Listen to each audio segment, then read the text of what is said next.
Buenas noches, bienvenidos a Foro Médico, compartiendo con ustedes otros temas de salud como es habitual cada jueves.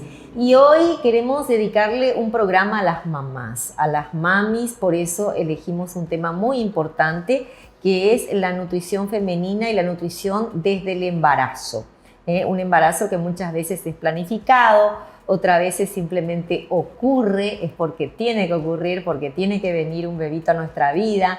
Y bueno, y otras veces, por supuesto, cuesta un poquito más y bueno, y también se debe cuidar más la mami para concebir un bebé. Así que decidimos hablar hoy, en líneas generales, por el mes de la madre, de la nutrición de la mujer y la nutrición sobre todo durante el embarazo y también el posparto. Y de todo vamos a hablar porque tenemos una mujer capísima con nosotros, la doctora Rosmaría Acuña. Ella es nutricionista clínica y nos va a dar todos los tips necesarios para poder vernos bellas antes, durante y después del embarazo. ¿Qué tal, doctora? ¿Qué tal, Lilian? ¿Cómo estás? Bueno, encantada de estar en tu programa una vez más.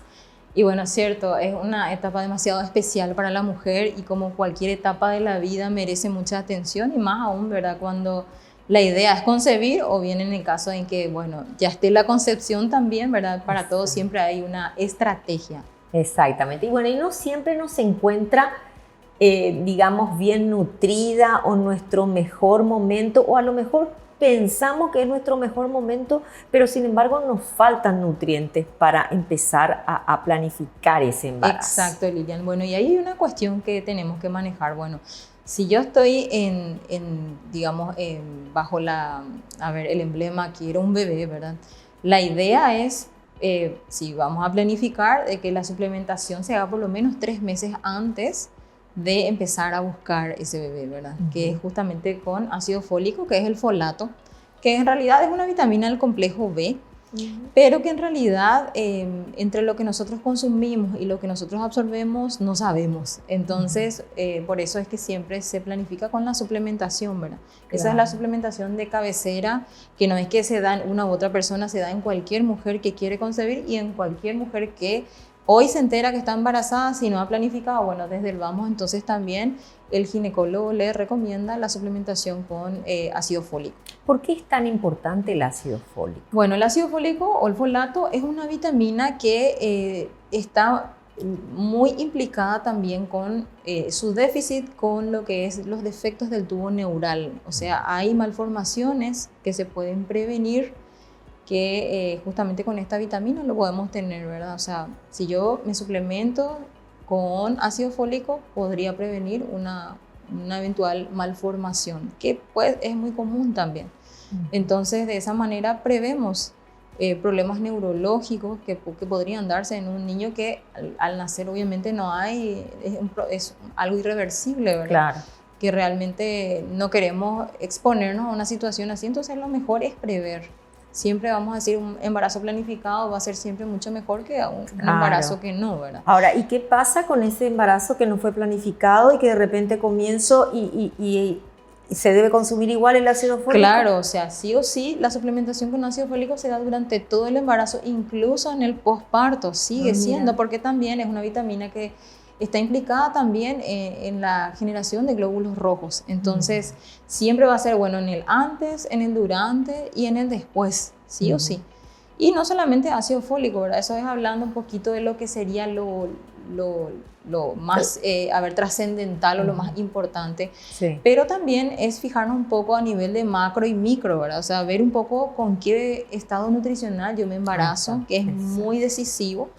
¿Por qué? Porque la idea es que yo me embarace con un estado preconcepcional normal, o sea, tener un estado eutrófico, le llamamos cuando una mujer tiene un IMC menor a 24.9, que sería, digamos, nuestro límite. Índice de masa corporal. Índice de masa corporal, ¿verdad? Luego, cuando entramos en una etapa ya, bueno, viene una mujer que está embarazada, ya tenemos otros puntos de corte, que lo que asocia es justamente el IMC con las semanas de gestación, que es una tabla especial que utilizamos dentro de lo que es la profesión. Y ahí es donde digamos que el aumento de peso se va en función al estado preconcepcional, o sea, al estado nutricional preconcepcional. Es decir, si yo tengo un estado nutricional normal, ponerle el aumento de peso se puede dar entre 12 a 18 kilos incluso, ¿verdad? Muchas veces lo que uno recibe en consultorio son pacientes que dicen, el doctor me dijo 1 kilo por mes. Y en realidad no es el juego tanto ese 1 kilo por mes. ¿Por qué?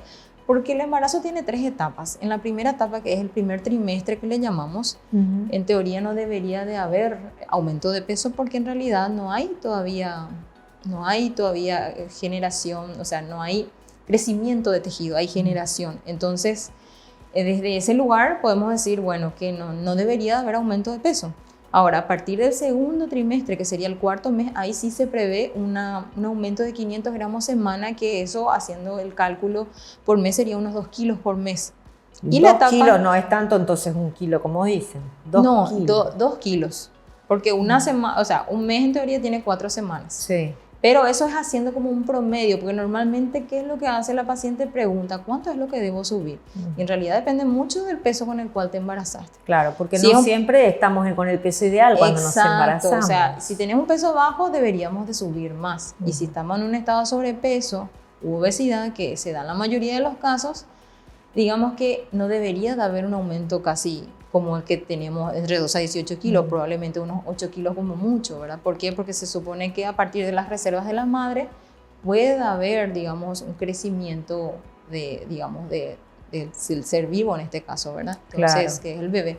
Pero muchas veces también ese sobrepeso y ese embarazo repentino es como que se toma como una libertad para comer más. Eso está muy arraigado a nuestra idiosincrasia, comer por 2, o que no le falte nada a mi nieto, que no le falte nada a mi hijo, ¿verdad? Si no te ocurra hacer dieta. Exacto, sin embargo, tiene que haber una cultura de cuidado, porque al final también todos los excesos nos llevan a una cuestión que de repente podemos prevenir. Uno de ellos justamente es la diabetes gestacional, que quiere darse muy comúnmente en mujeres que se embarazan con sobrepeso. Exacto. Entonces, no es solamente ver estado nutricional a nivel de lo que es IMC, hay que ver un poco cómo están esos valores bioquímicos, cómo está esa glicemia, esa glicada, que hay que ver si realmente esos se sigue conservando sus valores normales o de repente hay un aumento, ¿verdad? Hay ciertas pruebas que las mujeres normalmente a las que se tienen que exponer porque son de rutina, que es justamente la prueba de tolerancia oral a la glucosa, ¿verdad? Que es justamente ver esa curva de cómo levanta la glicemia en el tiempo después de una solución de glucosa anhidra que normalmente la paciente consume, y con eso uno ve la curva que hace la glicemia, en este caso que es la glucosa en sangre.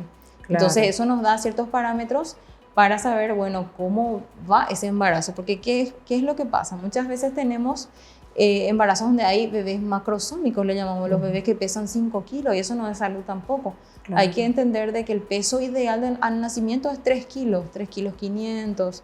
A partir de 4 ya es 4 kilos para llamativo, arriba, ¿no? Claro, es algo, hay algo con el metabolismo de la glucosa, entonces eso nos puede predisponer cómo está el bebé. Imagínate, Lilian, que el bebé está directamente ligado a la madre a través del cordón y recibe una dosis de glucosa súper importante, y al nacimiento, ¿qué ocurre? Se corta el cordón y ese bebé, de pasar a una hiperglicemia pasa a una hipoglicemia, y en esa adaptación es que muchas veces pueden ocurrir desenlaces fatales.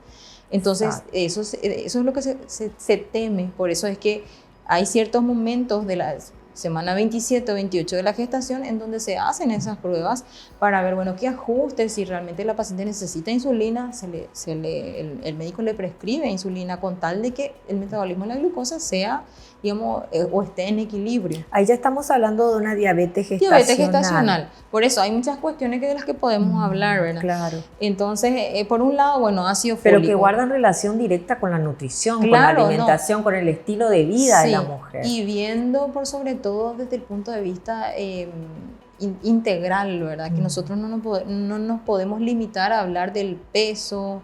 En realidad, composición corporal no vemos ya en las mujeres con embarazo, sino directamente vemos peso y relacionamos eso con la semana de gestación. Claro. Entonces, bueno, la idea es que sea una alimentación, como siempre yo hablo en consultorio, no hay secretos en esto, pero es como que cuesta mucho que entre en nuestra sociedad la cultura de comer frutas, verduras, comer salvado, porque hay una cuestión también con el embarazo, también se acentúan las mujeres que normalmente les cuesta ir al baño todos los días. En el embarazo eso se acentúa más. ¿Por qué? Porque justamente hay hormonas que se elevan, que generan justamente que duerma toda la musculatura lisa del intestino, ¿verdad? entonces cueste más ir al baño. Entonces ahí el aporte de fibra es súper importante. Parece como un tema así ya, como que siempre hablamos de lo mismo, sin embargo, sí. El menor consumo de alimentos procesados, jugos en cartón, evitar eso, los azúcares, las gaseosas. Que yo veo muchas embarazadas tomando gaseosa. Totalmente, entonces es o sea, no se percatan del daño que están ocasionando a su bebé con la gaseosa. Sí, y también que hay una cuestión, bueno, ahora es como que hay más ya...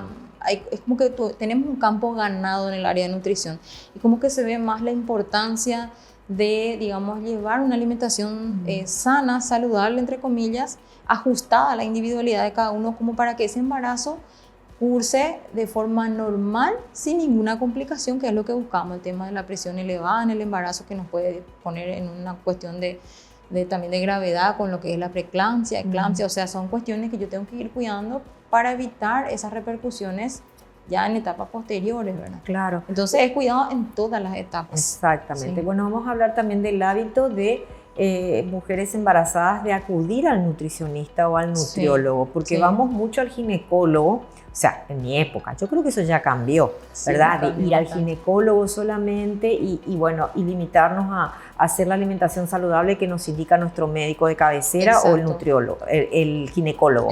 Y no ir al nutricionista o al nutriólogo. Creo que eso cambió hoy día. Sí, bastante. Sí, y vamos a hablar de eso. Vamos al corte, ¿me permitís, doctora? Claro, un corte brevísimo, agradeciendo como siempre a Biotic Pharma Calidad de Innovación por apoyar este segmento. Quédense allí, enseguida regresamos.